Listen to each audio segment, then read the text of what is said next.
El 15 de marzo de 2020 se decretó por primera vez la suspensión de clases presenciales en Chile a causa de la pandemia. 2 años después, volver a las escuelas de modo más masivo para, de alguna manera, construir una nueva normalidad. Siempre en alerta a este virus que muta, que nos ha hecho distanciarnos, generar desconfianzas y nos ha puesto en un escenario de gran incertidumbre. Era de esperar que estas emociones nos hicieran tambalear y si la escuela es un reflejo de la sociedad, era de esperar también que el regreso no fuera fácil. El 2021 hablamos de emociones con diversos especialistas y en 4 capítulos dijimos que la educación socioemocional debe estar al centro del aprendizaje. Hoy volvemos a encontrarnos esta vez para hablar de violencia escolar. ¿Cuáles son los diagnósticos, los desafíos y los grandes aprendizajes para volver a una escuela más humana que promueva una educación integral que cuide el bienestar socioemocional de todos y todas? Bienvenidos y bienvenidas a un nuevo capítulo de Emociones Primero, un podcast de Educación 2020. Hola, ¿cómo están? Qué gusto volver a saludarles. Oye, algo intuíamos, que Emociones Primero no era un tema que iba a quedar así solamente en el aire a propósito de la pandemia. Mi nombre es Ignacio Lira, parto presentándome también, comunicador radial, periodista, y nuevamente estoy junto a Isabel Tolosa, subdirectora de Comunicaciones de Educación 2020, para seguir hablando de emociones en el contexto educativo. Isa, qué gusto saludarte. Qué gusto, Nacho, aquí estamos de nuevo, nos encontramos, esta vez para a lo mejor hablar de una manera mucho más urgente sobre la importancia que tiene la salud mental.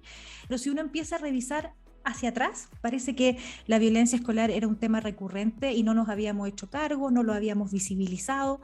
Y hoy día que tenemos la oportunidad de hablar, te voy a poner algunas cifras. Por ejemplo, hasta el 22 de marzo de este año teníamos 393 denuncias por maltrato a estudiantes. La violencia ocupa el 30% del total de reclamos que ha recibido esta institución hasta marzo. Pero si uno empieza a mirar, por ejemplo, el año 2021, estábamos en pandemia, las clases no eran presencial. En el primer trimestre hubo 42 denuncias, pero el año 2019, donde sí habían clases presenciales, las cifras eran bien alarmantes. Primer trimestre, 721 denuncias. ¿Por qué ahora aparece nuevo? ¿Por qué hoy día aparece en los medios? De hecho, en 2018, un 24% de los accidentes laborales que ocurren en el sector educativo corresponden a violencia física hacia los profesores. Son datos que entrega la Asociación Chilena de Seguridad y, por supuesto, son llamativos y preocupan. Yo siento que aquí tenemos un desafío como Educación 2020, como todas las personas que estamos trabajando en educación, que es cómo volver a hacer vínculos. En este proceso vital, que como bien dice, se vio interrumpido de manera muy inédita, hay que ir a revisar la mirada de los protagonistas de este proceso, de los docentes, de los profesores. Vamos a irnos hasta la comuna de Los Espejos a conversar con Luz Morgado, que es profesora de educación diferencial y es jefa de la unidad técnica pedagógica de la escuela básica Alicia Aristía de esa comuna. Y que como muchos docentes que a lo mejor están escuchando este espacio, se encontró este mes de marzo, a la vuelta de las clases presenciales, con niños y niñas completamente diferentes. Escuchemos. Estaban muy ansiosos, con muchas ganas de volver al establecimiento, pero también otros que no querían. El temor puede haber estado 2 años ahí en las faldas de las mamás. Algunos estaban un poquito asustados, temerosos, y lo otro que nos dimos cuenta, sobre todo en los recreos, es que los niños perdieron los hábitos de convivencia. Todo lo que nosotros habíamos trabajado en lo que era respetarse entre ellos, compartir las normas propias del establecimiento, saber jugar con otros. Eso los niños lo perdieron. Tuvieron como un retroceso en el desarrollo personal. Aquí, bueno, Luz Morgado, que es profesora del colegio Alicia Aristía de Los Espejos, nos dice un poco esto que estábamos conversando, Nacho, ¿no? Que los niños volvieron sin vínculos. Se les olvidó cómo relacionarse, cómo jugar con otros. Hay que pensar que entre los 5 y los 7 años es una edad del desarrollo donde tú justamente estás aprendiendo a convivir con otros. Imagínate lo que pasa con un niño que se fue en séptimo y volvió a primero medio.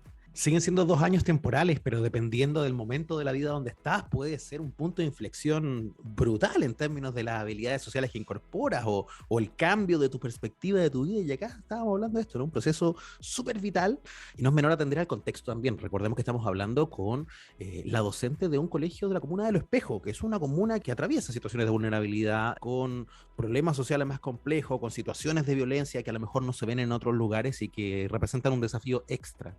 Vivimos en un lugar donde tenemos una vulnerabilidad del 95% de los niños. Entonces, muchos niños fueron vulnerados durante estos 2 años. Tuvimos niños que estuvieron todo el día en la calle, que vivieron en un ambiente donde impera la ley del más fuerte. Aquí el que sabe más o el mejor es el que pega, el que agrede, el que ofende. Y eso es una forma de vivir a la defensiva y que la adquirieron los niños. Es bien impactante el relato cuando ella habla de 2 años que vivieron en la calle o vivieron encerrados en lugares pequeños donde no tenían espacio para sociabilizar con sus pares, se relacionaron con sus adultos o los cuidadores o quienes están a cargo de los niños y niñas. Y por eso puede ser que ahora nos llame más la atención que otros años. Estamos escuchando el testimonio de una profesora, de Luz Morgado, y que nos cuenta que efectivamente vivieron un episodio de violencia dentro del colegio a partir de este regreso de los niños a lo presencial. Vamos a escuchar cómo lo resolvieron.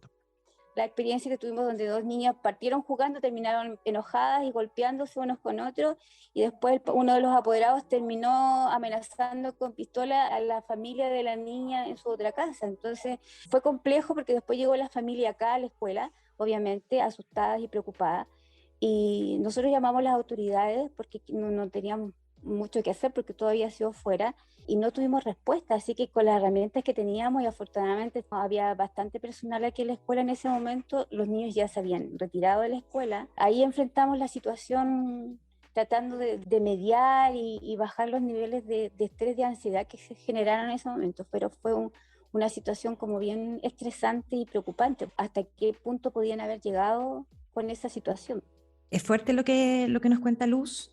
No es la primera vez que lo escuchamos en este inicio del año, no es la primera escuela, que son los padres los que intentan resolver entre ellos un conflicto y aquí además con un arma.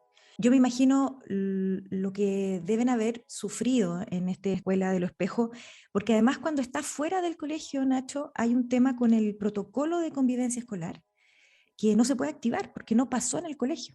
No sé si te acuerdas los capítulos anteriores que hablábamos mucho de la dupla psicosocial. Sí, sí. Aquí se vuelve trascendental ese equipo psicosocial de psicóloga, de psicopedagoga, que están trabajando en los temas de convivencia escolar. Lo escuchamos ahora en voz del testimonio de la profesora Luz Morgado del Espejo. Tenemos un equipo psicosocial que es fabuloso. La asistente social y psicóloga también nos ayudaron a nosotros como profesionales, a los profesores, incluso con los inspectores de patio, a buscar estrategias para hacer mediaciones, porque había muchas agresiones, muchas peleas en los recreos. Aumentamos el tiempo de los recreos porque habilitamos más espacio. Implementamos la biblioteca, pusimos como alfombra, es un lugar súper acogedor. Nosotros nos hemos dedicado mucho a la convivencia, donde no solamente los niños comparten con ellos mismos, sino que también con otros, y se genera el trabajo colaborativo, que es súper importante, donde hay niños más grandes que le ayudan a los más pequeños y que le enseñan, por ejemplo, a utilizar los juegos de salón, para que los niños aprendan a reconocer, porque eso es lo que ellos no saben, reconocer las emociones, autovalorarse también, porque esto del hacinamiento y de la vulnerabilidad que estuvieron expuestos generó que también bajara la autoestima. El hecho de encontrarse con los niños fue maravilloso. O sea, tenemos una escuela viva ahora, porque estos 2 años sin niños no era un colegio. Escuchamos una palabra clave, ¿no es cierto? Mediación. Cuando entran los dos papás a pelearse, a pesar de que fue fuera del establecimiento, igual entró la dupla psicosocial a mediar. Los niños lograron llegar a un acuerdo, los papás lograron llegar a un acuerdo y lograron resolver el conflicto puntual. Pero de ahí en adelante dijimos, ¿saben qué? Tenemos que tomar medidas. Y fíjate las medidas que nos habla la profesora. Recreo más largo, espacios para jugar, aprender a convivir con el otro, parar un poco de esta cosa que tenemos que recuperar todo, ¿no es cierto? Toda la materia perdida, entre comillas, sino que dedicarnos a preguntarnos cómo estamos. Parece simple, pero no es tan simple.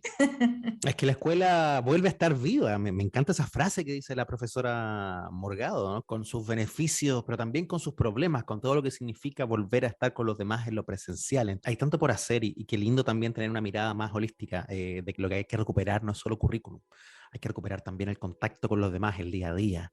Y en eso las estrategias son muy importantes. Acá no solo hacemos un diagnóstico colectivo, también intentamos brindar ciertas claves, ¿no? Ir a buscar dónde pueden estar las herramientas, dónde pueden estar ciertos botones para tocar, para lograr un mejor regreso, para poder adelantarse a estos episodios que pueden derivar en violencia escolar. ¿Y te parece que revisemos una herramienta? Es una estrategia de innovación pedagógica, así le llamamos nosotros, se llama tutoría entre pares. La tutoría entre pares, este colegio Alicia Aristía, este año se va a empezar a formar en la tutoría entre pares, que es un trabajo que hacemos en Educación 2020 que, si bien no es su fin prevenir violencia, pareciera ser que lo está logrando, porque la tutoría entre pares es una forma de aprender que tiene como premisa que un buen aprendizaje se da cuando coincide el interés de quien aprende con la capacidad de quien enseña.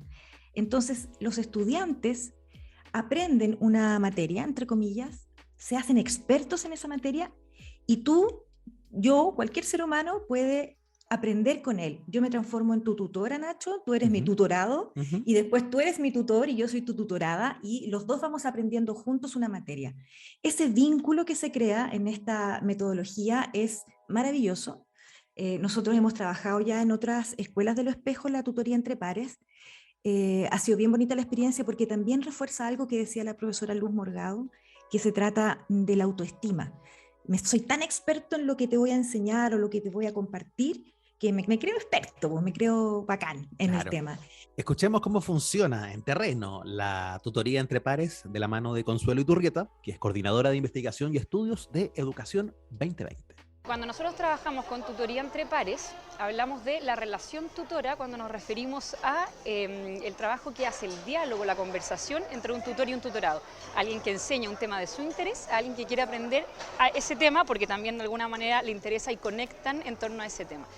Esa relación está basada en el diálogo, en el respeto, en la escucha mutua y tiene ciertas características que hacen que las personas empiecen a trabajar y a tratarse de manera mucho más horizontal que lo que estamos acostumbrados normalmente en las escuelas y en cualquier espacio de relación humana. En la relación tutora ese poder se distribuye. Cuando vemos que las tutorías entre pares en las escuelas cobran vida, los niños empiezan a respetarse entre sí, que los profes empiezan a ver a sus estudiantes de manera distinta, que los estudiantes empiezan a cuidar su escuela, empiezan a quererla porque sienten que son parte de esa escuela. Es un lugar donde ellos sienten que tienen lugar, que tienen voz, que se les escucha, que se les respeta, que se les reconoce, que se interesan en su forma de aprender. Es valorada y puede ser incluso una herramienta para que otro también pueda aprender.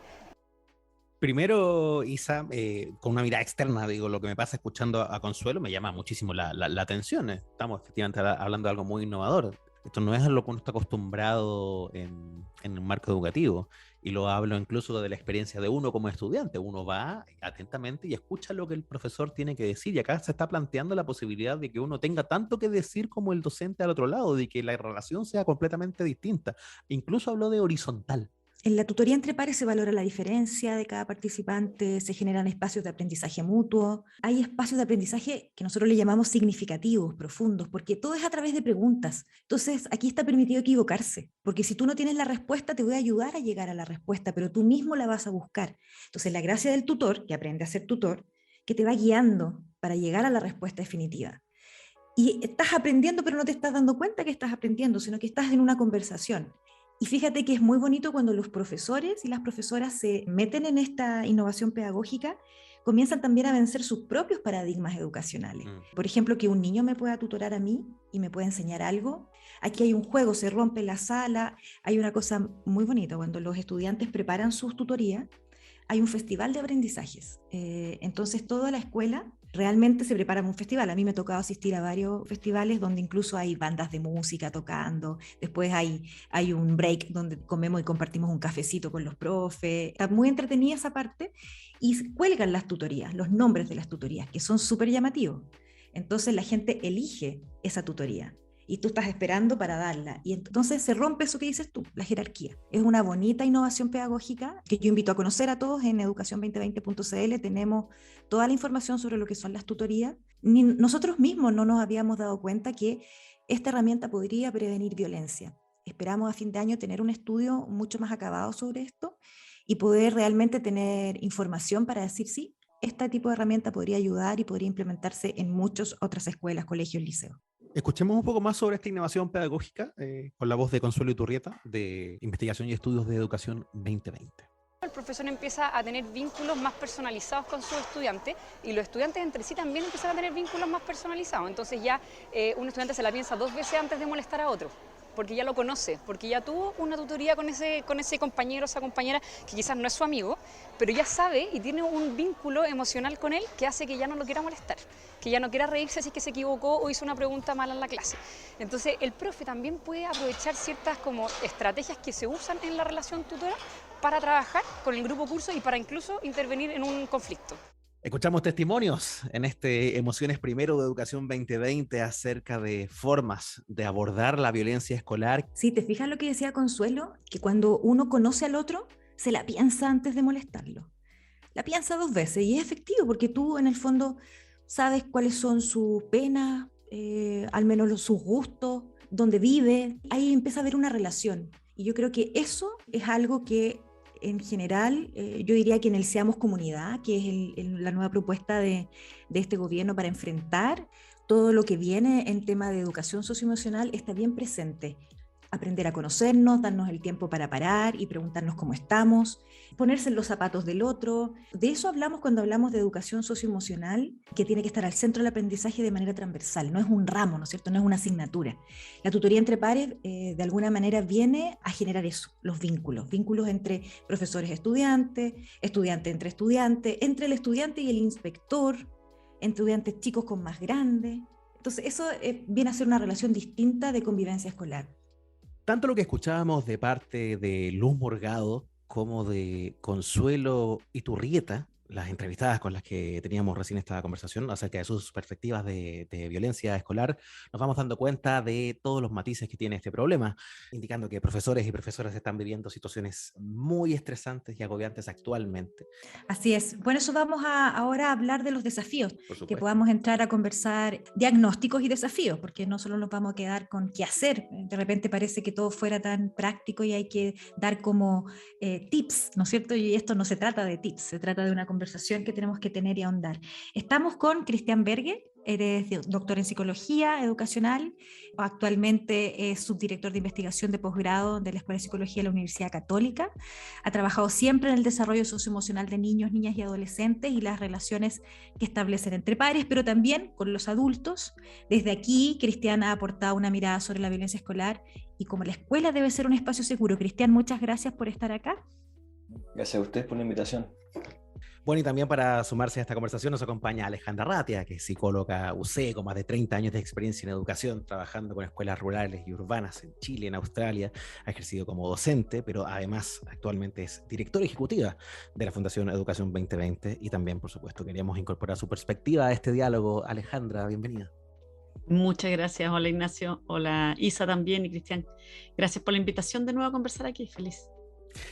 Felices de tenerlos, gracias a ustedes también, y les quiero plantear una pregunta a ambos. Tenemos una sensibilidad diferente a este problema, pero no necesariamente estamos hablando de un problema nuevo cuando hablamos de violencia escolar. Entonces, ¿dónde hacer la diferencia? ¿Qué cambia en este fenómeno para ustedes? Ay, yo creo que estamos en un escenario de alta sensibilidad emocional y hay 2 principales factores para eso. Uno es la pandemia, que evidentemente no, como dicen los psicólogos, nos puso una alerta y activa todas estas emociones más bien de incertidumbre, de temor y de miedo, y estamos en una constante como búsqueda de control y de comprender lo que está sucediendo, ¿no? Esta reacción de huida, digamos, o de enfrentar el problema. Eso es un factor. Y también creo que hay que considerar el escenario político chileno, ¿no? De los últimos años. Yo creo que no es trivial que estemos nosotros viviendo un escenario que previo a la pandemia empezamos con un estallido social que quedó ahí contenido por la pandemia, que no se pudo lograr en muchos casos, ¿no? Con estudiantes tanto secundarios como universitarios muy protagonistas y que quedó esto como en una olla a presión, ¿no? Que hubo que tapar la olla porque estaba la pandemia, con mucha sensibilidad en la población también. Entonces yo creo que son esos dos factores juntos, ¿no? Una emocionalidad de incertidumbre muy alta, de temor muy alto, y por otra parte una sensación como de que estamos en un proceso en que estamos altamente activados, digamos, ¿no? Yo iría por ahí. Y bueno, y lo tercero, creo que otro factor importante es que han aparecido casos extremadamente mediáticos, ¿no? Casos de violencia escolar muy, muy mediáticos que dan la sensación de que estamos realmente ante un colapso, ¿no? Como que si las escuelas estuvieran en llamas, incendiadas, ¿no? Con la violencia escolar. Y no necesariamente es el caso, al menos no en todas partes, ¿no? Que generan esta sensación de mucho temor, ¿no? De mucho, mucho temor, y las respuestas de desregulación de parte de la población que la está afrontando. Yo comparto totalmente lo que plantea Cristian. Creo que quizás le pondría como otros dos elementos. Hay que considerar también que no todos los establecimientos educacionales pudieron sostener educación a distancia.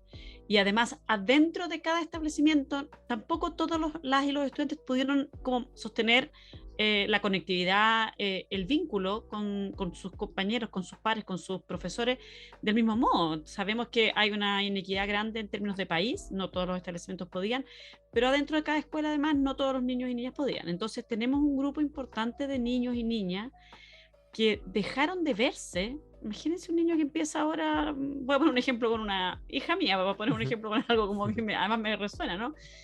Yo tengo una hija que está en segundo medio que estaba, cuando ocurrió el estallido social, estaba en séptimo. Tuvieron todo octavo y todo primero medio sin poder, o con episodios más como esporádicos de presencialidad, los que pudieron sostenerla. Y todo lo que eso implicó en términos de distanciarse, como decimos nosotros, de distancia social, que era distancia física por el tema del contagio, pero que implicó un dejar de verse por mucho tiempo. Además, bueno, una serie de, para algunos en una etapa del desarrollo que implica muchos cambios. Entonces, si tú dejaste de ver a un niño en séptimo básico y te quieres encontrar ahora con un estudiante en segundo medio, es otra persona, ¿me entiendes? O sea, incluso a mí, bueno, esto también para seguir con el ejemplo, a mi hija le pasó, por ejemplo, que había gente que no la reconocía, porque están en edades en que cambian mucho. Esa es una variable. Y otra cosa que creo que también hay que mirar tiene que ver con un elemento más del sistema educacional, y donde también además todos tenemos algo que decir, porque en el debate público se ha enfatizado mucho un discurso que yo creo que tensiona bastante a la escuela, que es como esta teoría de que han sido años perdidos, como que se han perdido estos años y hay que recuperar rápido. Eso, bueno, tiene varias implicancias, invisibiliza todo lo que los niños, niñas, lo que los profesores han vivido estos 2 años. Entonces, es súper complicado negar así tan rápidamente lo que ha pasado, pero además le pone una tremenda presión a la escuela. Es como volvamos rapidito y retomemos rápido lo que teníamos antes, lo cual implica que todo esto que plantea Cristian, todos estos elementos más de la serie de emociones que nos genera la pandemia, de las emociones que también tenemos por el contexto social, no las podemos procesar, no las podemos conversar. No haya espacio en la escuela para poder decir, ¿sabes qué? Vamos a volver, pero vamos a hacer, no sé, un tiempo para poder conversar de lo que nos está pasando, de lo que hemos vivido, de cómo nos hemos sentido, de las cosas que queremos aprender de lo que pasó, desde el discurso, desde la política pública, sobre todo a principios de año, había mucha presión por volver y volver rápido a recuperar. Y creo que en esa retórica del recuperar hay una trampa con la cual hay que tener cuidado. ¿Qué deberíamos haber hecho para partir este año? Me imagino que es algo que a lo mejor debiéramos hacer siempre, ¿no es cierto? Que no solo porque este año sea particular, pero ¿cómo debemos haber partido el año? O sea, yo creo que la Ale ponía las claves en ese sentido, ¿no? Que deberíamos haber partido preguntándonos cómo estábamos, ¿no? ¿Qué significaba esto de volver? ¿Cómo habían sido estos 2 años de distancia? ¿Qué cosas nos asustaban? ¿Qué expectativas teníamos? ¿Cómo nos imaginábamos esta escuela? Por ejemplo, una pregunta que me hubiera gustado hacer a los estudiantes de las cosas que pasaron en la pandemia, ¿cuáles te gustaron y te gustaría mantener? ¿Y cuáles no te gustaron y ojalá que no se repitan, ¿no? En el sentido que sea un aprendizaje. Si estos 2 años, yo comparto mucho lo que dice Ale, no fueron 2 años perdidos, fueron 2 años muy especiales, muy extraños, porque en los cuales siguieron pasando cosas, siguieron habiendo aprendizaje, siguieron habiendo vínculos, la vida siguió, ¿no? Entonces suponer que tuvimos una pausa, ¿no? Es muy complejo, especialmente en edades del desarrollo en las cuales están sucediendo muchas cosas. Entonces, claro, tu pregunta, necesitamos un espacio de encuentro, necesitamos un espacio de sentarnos a decir, oye, mira, somos la comunidad que dejó de verse presencialmente hace 2 años, pero que siguió funcionando juntos, seguimos haciendo el curso ¿Qué pasó con los estudiantes del, no sé, séptimo A, ¿no? ¿Qué fue de ese curso durante estos años? Yo siempre les hago el símil cuando charlas con un músculo, ¿no? Imagínate que tú eres un deportista, seas gimnasia, ¿no? Olímpica, qué sé yo, y no entrenaste en 2 años y llegaste a la competencia de las Olimpiadas y tenés que hacer un doble salto mortal. Te caíste de cabeza. No podéis partir con un doble salto mortal, tenéis que partir con un entrenamiento de a poco, volver a que ese músculo se adapte al desafío que tienes al frente. Y otro ejemplo también le pongo a mis estudiantes, decirle, mira, usted, bueno, también nosotros, ¿eh? Estabas en pandemia, estabas en una reunión y estabas cansado, no querías hablar mucho más, no querías escuchar, y la excusa de los problemas de conexión, a todos nos sirvieron para apagar la cámara, ¿no? Para hacer otra cosa, a todos nos funcionó eso. Era agotador. Lo que no se puede hacer ya. Ya estás en clase, tú no puedes apagar la cámara, tienes que aprender a lidiar de maneras distintas con tu emocionalidad, no con el que no me está gustando lo que me están diciendo, con el que estoy cansado. Y eso es un proceso de aprendizaje, ¿no? De volver a ponernos en conjunto. Eso nos faltó, yo creo.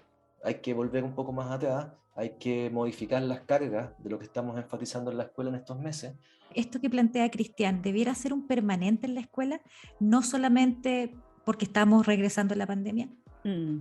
Sí, yo creo que efectivamente debería ser un permanente en la escuela. Yo creo que la escuela como institución, ¿no? Viene, yo diría, hace tiempo con una reflexión respecto a los sentidos. A mí me ha tocado verlo tanto ahora desde 2020, la verdad, como en mi trabajo anterior me tocó muy de cerca ver sobre todo la reflexión de los jóvenes, ¿ah? Con una demanda muy fuerte a cómo la escuela y lo que se vive en la escuela les ayuda a construir sentido. Yo me imagino que todos los que nos están escuchando les puede resonar, ¿no? Pero ¿cuántos jóvenes, yo les pregunto a ustedes, los que estamos aquí y a los que nos escuchen, que digan, ¿cuántos jóvenes dicen tienen regímenes alimenticios súper distintos para cuidar el medio ambiente? O te dicen que en realidad ellos no quieren tener hijos e hijas porque ¿para qué? Si en realidad no tenemos, el mundo se está acabando, no tenemos, hay una sensación de que estamos en un momento muy crítico de la historia de la humanidad, cosa que yo creo que hay elementos que son reales, estamos, el tema del cambio climático cuestiona mucho, y frente a eso, ¿cuál es el sentido de la escuela? ¿Cuál es el sentido de lo que aprendemos? ¿Para qué aprendemos?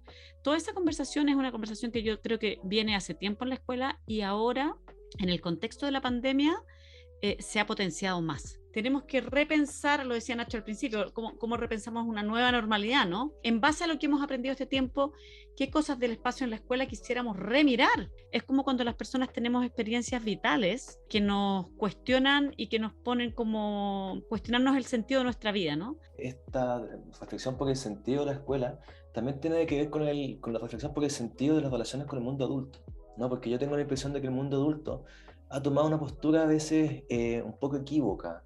Por un lado, el dejar que los adolescentes o estudiantes jóvenes sean protagonistas sin estructura, ¿no? O bien intentar controlar, ¿sí? Intentar como frenar porque se escapan, digamos, con sus ideas. En vez de tomar un rol un poquito más de estructurador y de acompañador, que es lo que uno podría como trabajar desde la idea de, no sé, zona de desarrollo próximo, incluso desde el aprendizaje, o no, de una compañía. Entonces, claro, cuando vemos que los jóvenes se nos escapan con formas que no son las nuestras como adultos, aplicamos el control, o bien nos asusta y dejamos ir. Y necesitamos esa estructura, ¿no? Y me gustaría conectar eso con una cosa que es más anecdótica, pero yo tengo la impresión de que en todas las escuelas con las cuales yo he estado trabajando, las mismas universidades, el valor que le dan las personas al vínculo que haga el contacto es altísimo. O sea, estamos todos y están todos los estudiantes felices de volver a clase. El otro día estaba con mi hija que decía, bueno, pero si quiere que falte un día, no, yo al colegio no falto nunca más, ¿no? Esa sensación de que, no, yo quiero estar ahí, sí, porque ahí están las personas, ahí están los vínculos, no por las matemáticas, no por el lenguaje, no, porque están las personas. Entonces también cómo volvemos a darle ese valor a las personas y a los vínculos como el espacio de desarrollo. Creo que es súper bueno darle una riqueza a este análisis con lo experiencial, ¿no? Con lo que compartimos ya un poco del cotidiano, de esto de la experiencia de ser estudiante o de ser profesor. Yo ahí quisiera preguntarte, ¿qué nos falta, por lo tanto? ¿Están bien preparados los docentes, los directivos para enfrentar este desafío que planteas tú y Lale? ¿Qué debiéramos hacer para prepararlos mejor, sobre todo a los equipos directivos? Para esto que estás hablando tú de la participación. Es una pregunta compleja la de preparación, ¿no? Porque creo que uno califica o descalifica con una respuesta a esa. Yo creo que no es el camino que me gustaría tomar. Yo creo que en general los docentes, los directivos en Chile, más allá de que estén preparados o no, creo que lo que necesitamos es ponernos de acuerdo en las creencias que tenemos y en cómo entendemos qué es el aprendizaje, ¿no? El otro día estaba discutiendo en un contexto también de trabajo en violencia, Y claro, uno decía, no, las prácticas punitivas son malas, las prácticas punitivas, bueno, acaban de aprobar estos detectores de metales, ¿no? En algunos colegios. Me dice, no, las prácticas punitivas son malas, sabemos que no funcionan, hay evidencia que no funcionan, ¿por qué las instalamos? ¿No? Y uno dice, bueno, hay directivos, hay profesores, hay familias que piensan que ese es el mejor camino para alcanzar los mismos objetivos que tenemos nosotros, los que creemos que no son el mejor camino, que es que los estudiantes estén seguros, no haya violencia, que estén sanos. El objetivo es el mismo, la creencia del proceso es distinta. ¿No?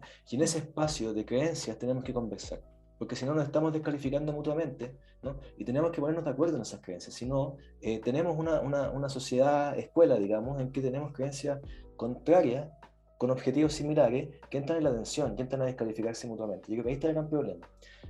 Acciones concretas hay, capacitaciones hay evidencia internacional, yo creo que ahí no está el punto está más bien en el sentido que le damos a esas acciones concretas. Interesante la reflexión. Nacho.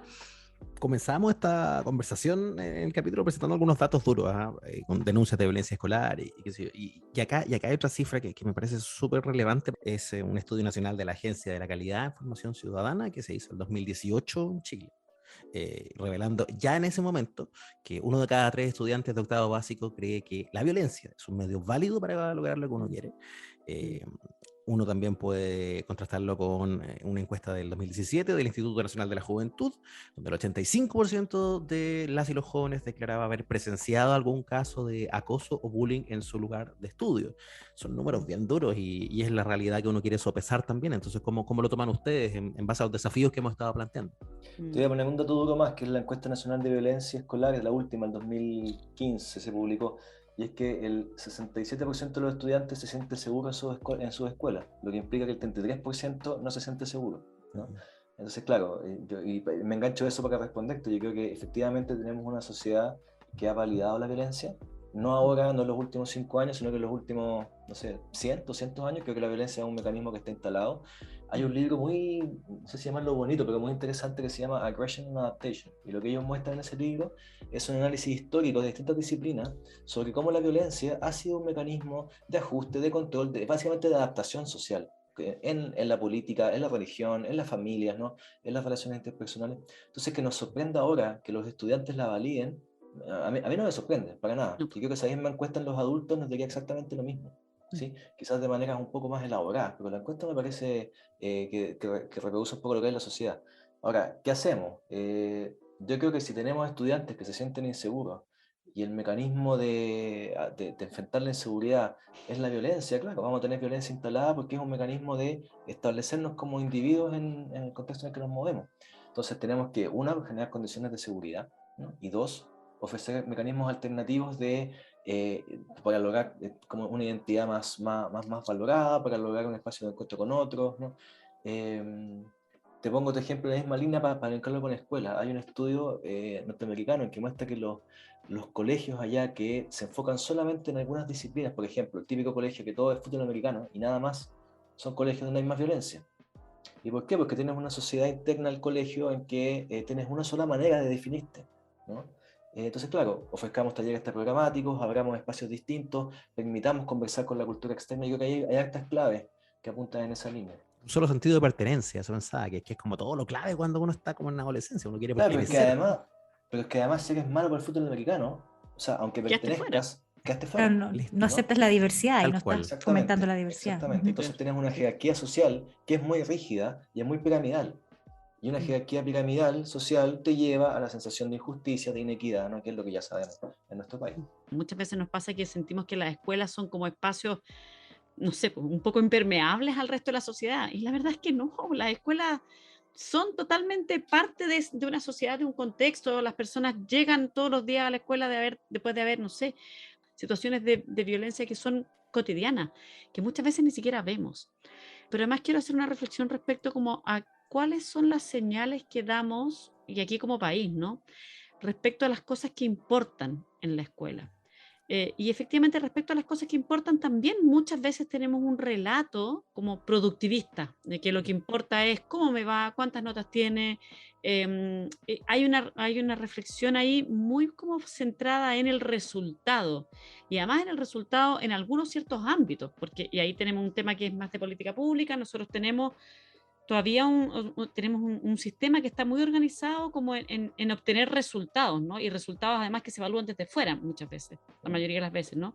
Y eso implica que como experiencia de formación a los niños y niñas les ofrecemos muchas veces una experiencia en que lo que tiene que importar es cómo te va, qué nota te sacas, más que cuáles son los vínculos que se establecen, el cómo nos tratamos, el cómo nos relacionamos entre nosotros. Se van dando señales muy fuertes ahí, ¿no?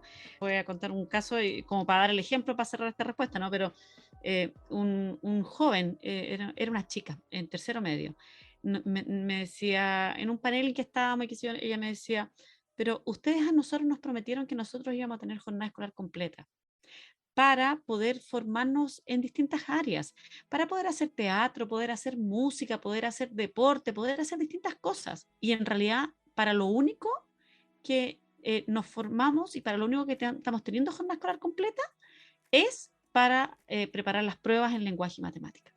Entonces, ¿qué señal estamos dando ahí, no? ¿Qué señal estamos dando de las cosas que como sociedad valoramos? Creo que esa reflexión es importante hacerla también. Claro, hay una parte que tiene que ver con definiciones de política pública, pero también hay parte de esto que tiene que ver con las reflexiones respecto a cómo todos nosotros en la sociedad, y aquellos que estamos en educación más, ¿no? Nos relacionamos con el contexto de la escuela, con las cosas que valoramos, con las cosas que nos importan. Tenemos un problema cultural de que validamos la violencia, no nos hemos puesto de acuerdo en las creencias, como dices tú. Entonces, ¿cómo trabajamos de aquí para adelante? ¿Qué debiéramos hacer? Me imagino que no es a corto plazo, es a largo plazo, pero ¿cómo deberíamos aprovechar esta oportunidad que nos están dando de conversar este tema para que la escuela tenga estos cambios que ustedes dos están planteando? Sí me gustaría hacer un matiz ahí, que yo siento que en los últimos, no sé, 20 años, efectivamente la escuela ha incorporado cada vez más la dimensión socioafectiva. Yo creo que estamos en un camino de avance en esa línea. Y hay cosas que se ven incluso en las mediciones, ¿no? En los otros indicadores de la calidad. Hay un montón de áreas en las cuales se ha avanzado. Entonces también creo que es importante mirar ese vaso medio lleno, ¿no? Que estamos avanzando hacia un lugar que creo que es importante también verlo desde ahí. Que no es suficiente, por supuesto estamos de acuerdo, ¿no? Que no es suficiente, pero creo que estamos hacia ahí. Y para responder a tu pregunta, mira, se me ocurre pensar en un caso que pasó hace poco en marzo, el caso de la manada, la manada Chile, ¿no? Este caso en el Liceo en Providencia de estos adolescentes que estaban enviándose fotos íntimas de compañeras y amenazas de violación a compañeras. Que estamos todos de acuerdo que es un caso absolutamente inaceptable esa conducta, y estamos todos de acuerdo que hay que sancionarlo y no hay que doble lectura. Pero me quería quedar en el grupo de adolescentes, mujeres que salían a marchar, ¿no? Para manifestarse contra esto. Y ahí hubo mucho debate sobre las marchas, que los pares, qué sé yo. A mí me parece extremadamente valioso que un grupo de adolescentes, mujeres, haya sido capaz de confrontar un abuso como este, hacerlo público y solicitar que se tomen medidas, ¿sí? Eso es algo que hace 5 años, 6 años no era posible. ¿Sí? Entonces, cuando uno mira las creencias sobre violencia, en la manera en que está naturalizada, por ejemplo, el machismo y el abuso contra la mujer, y tú ves que hay un grupo de adolescentes de 15, 16 años que son capaces de decir, no, esto no, esto no es aceptable y nos vamos a manifestar, eso me parece que es un avance gigantesco, ¿no? Podemos discutir la forma, podemos canalizarlo, y ahí, ok, el mundo adulto puede dar estructura, pero dar espacio a ese tipo de reflexiones creo que es muy importante, y ayudar a canalizarla, ¿no? Porque si no, nos quedamos nos quedamos como con el dedo que está apuntando el problema. El dedo no es el tema, el problema es el que estamos mirando.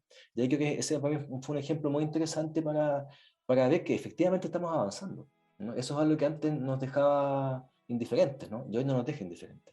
Eso me parece que es un gran avance. Ahora, ¿cómo seguir?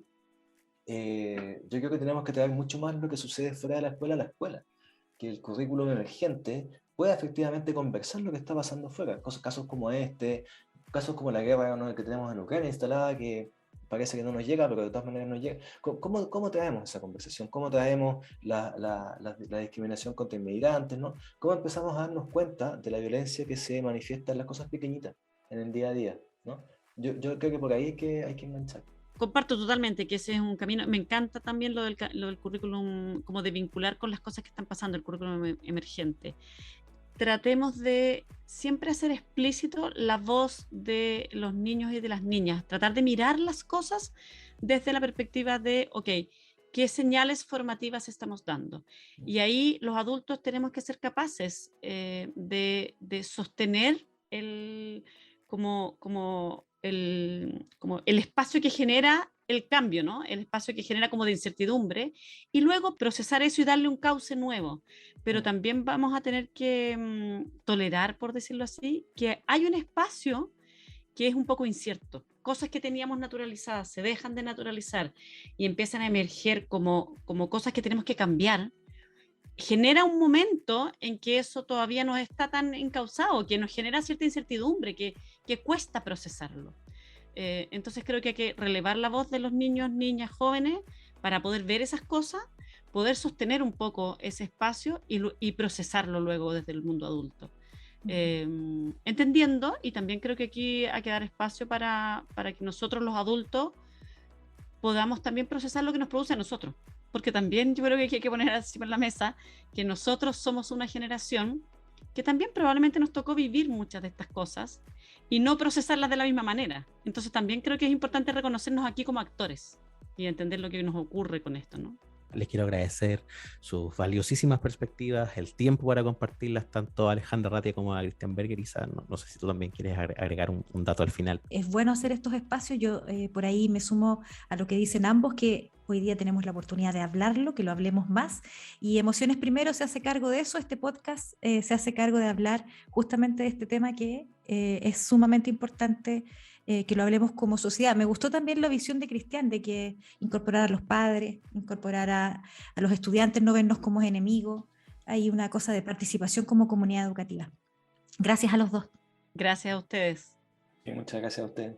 Junto con despedir a nuestros invitados, aprovechamos también de despedir este episodio especial de Emociones Primero, invitándote a que compartas esta conversación que acabas de escuchar con tus cercanos y con tu comunidad escolar. Recuerda que nos puedes encontrar en Spotify y YouTube como Emociones Primero, y también en la web educacion2020.cl. Muchas gracias por escuchar. Que estés muy bien.